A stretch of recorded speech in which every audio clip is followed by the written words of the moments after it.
Канекилерің қалай? Сәлеметсіз бе, жақсы? Сәлеметсіз, жақсы. Жақсы. Шамадыңдар ма бүгін? Сәлеметсіз бе, жақсы. Бәрі жақсы ма? Тамаша. Онда сабағымызды жақсы өтеді. Менің есімім Мариям. Мариям апай деулеріңе болады. 7-ші оқушылар үйінде қазақ тілінен және жылдам оқытудан сабақ берем. Бүгінгі тақырып халық ертегілерінің ғажайыптары. Енді балалар, мен сендерге сұрақ қойғым келіп отырмын. Жауап береміз бе? Көрейге жауап бер. Сендердің бала кезден жақсы көретін, қазір де жақсы көретін ертегілерің бар ма?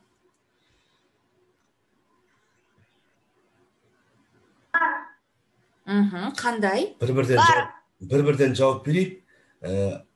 Нұртуғаннан бастайық. Туған.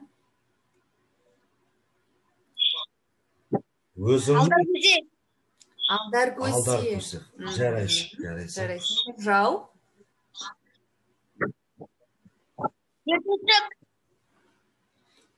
Ертөстік. Тамаша. Қанеки? Алдар көсе. Кішкене ойланыңдар, балалар, кішкене ойланыңдар. Өтірік өлең дедіңдер. Өтірік өлеңнің басты кейіпкері кім? Қане? Айға ұшқан кім? Айға ұшқан бала. Қане? Жарайды. Өзіміз айтайық. Тас деген сөз бар ішінде. Сол ма?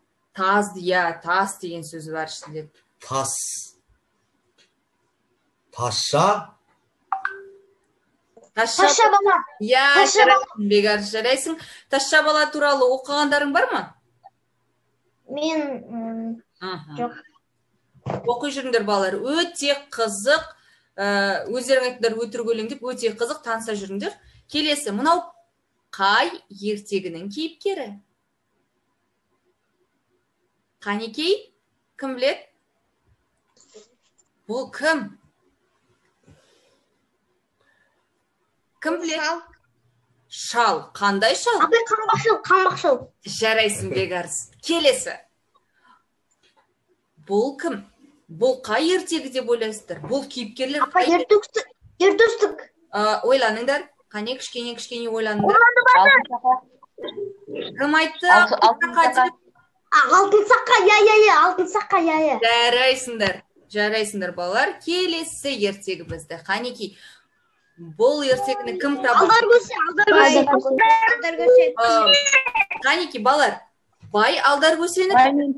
Дұрыс, бай алдар көсенікі. Бірақ алдар көсе, сол байдың алдындағы мұна суреттегі зат не ол? Сендердің ойынша. Көргенсіңдер ме мұна затты?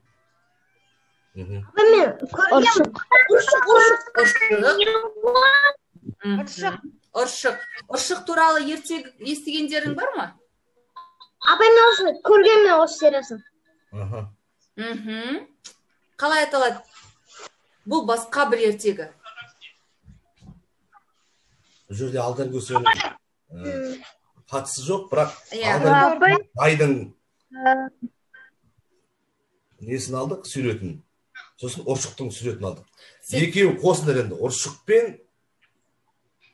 Екеуін қосыңдар. Бай мен ұршық. Ұршықпай, жарайсыңдар. Келес, мұнан сендер білесіңдер деп ойлаймын. Таусоғар. Жарайсыңдар. Бегарыс көп ертегі біледі екен. Молодец. Ал мұнау қандай ертегі? Ертөстік. Ертөстік екенін қайдан білдің Бегарыс? Ертөстік. Басын тұрған жықты. Таусоғар, жел аяқ. Сосын. Яғни біз осыдан образдың өте маңызды екенін біле аламыз, балалар? Жарайсыңдар. Бізді қызықтырып, біз бүгін читка жасап көрейік. Читка деген бәріміз білеміз ғой. Сабақ кезінде мен айтамын. Читка деген театрдың термині болып айтылады.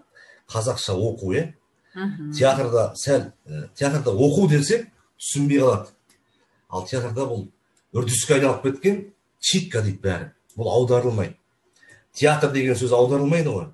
Сол сияқты читка, декорация,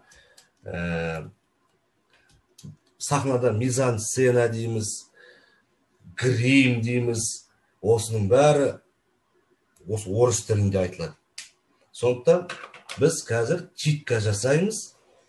Читка кезінде өздерің осы менің театрымда, Толағай театрында ойнап жүрген рөлдеріңнен бір үзінді менімен бірге ойнайсыңдар. Бір кейіпкер мен болам, екінші кейіпкер сендер боласыңдар. Кезекпен, е? Мысалы, Нұрислам екеуміз жаңағы алдар көседегі байды ойнаймыз, е? Баймен. Енді мен мынандай балық ұстағаныма кім сенеді? Ей, не болды? Бауырым, неге жылап отырсың? Балық қапай жатыр ма? Қапқанда қандай? Тасадан бір байшыға келіп, аулаған балығымның бәрін алып кетті. Мен мынандай балық ұстаған ем, оны да алып кетті. Ей, бауырым, сен уайымдама. Егер де мен сол балықты қайтарып берсем, жартысын қуырып бересің бе? Әрине қайтарып беріп жатсың. Онда келістік. Енді бекарыспен читка жасаймыз. Акция, бай дүкенге келетін, е, бекарыс, есіңде ма? Иә. Сен алдар көсе боласың, мен дүкенші болам. Жарайды. Ал баста. О, тегін сыйлықтар. Шын тегін бе екен? Тексеріп көрейік. Келіңіз, дүкенімізге келгеніңіз үшін сыйлық алыңыз. О, рахмет. Ей, тоқта, қайда барасың? Мен өзімнің үйіме сыйлығымды апарайын. Жоқ, қарағым, сыйлықты алдың ба? Енді тон сатып алуға тиіссің. Жарайды, тоныңызды әкеліңіз. Рахмет.